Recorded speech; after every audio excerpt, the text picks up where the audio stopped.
Lately, I don't feel the hyper interest I used to have for both of the series. In Lookism, I genuinely miss the old cast of characters, specifically the crew in J-High. The manual ultimately shied away from its roots, where you get to enjoy the slice of life aspect of it. I have no problem with the current 4 major crews saga, after all I love those type of shit. But unfortunately former characters are underutilized. For me, the last time things were significantly interesting were during the Anson arc. Ever since Ji-Ho died, things weren't the same no more.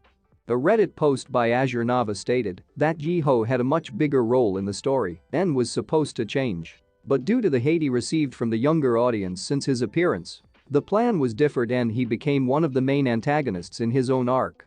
Another one that I've seen, although I've forgotten the name of the source. Ji-Ho was planned to become a lackey of Daniel who would dirty his hands for him. I don't know if the ones I've just said were official or not, but if they are, I feel bad for the author. It's really wasted. It would have been interesting where would the story go if the original plan was continued.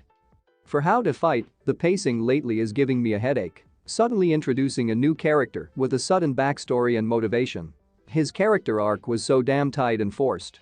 Due to the recent happenings, I had no choice but to drop the manhwa around 139, which was such a waste. One of the collective problems of the 2 series recently was with Sally and Rumi being forced to their new lovers.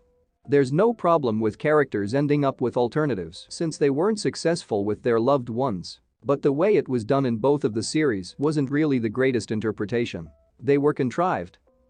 Going back to Lookism, let's talk briefly about some of my problems with the latest arcs. Worker's second affiliate arc. The Jade Kim narrative, where it focuses on the bygone days of Big Deal, was one of my favorites in the series. It's just sad that Sinu's retrieval and comeback was wrapped up the way it was. I feel like it wasn't enough. Lastly, with the current arc being centered around Ellie's 5th affiliate of Loan Business and his family, it is monotonous and corny per se.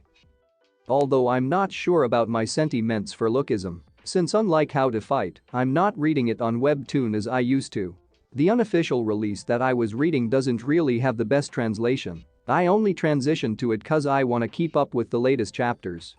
But recently I've decided to move back to reading the series on Webtoon. I'm also planning to retrace the series in the future, since I'm curious if my view on the latest arcs would change. Hopefully things go back to the way they used to. Anyways, what do you think is the problem of Lookism and How to Fight lately? Is it the writing, pacing, dialogues, or maybe all of them? You can drop your opinions down below.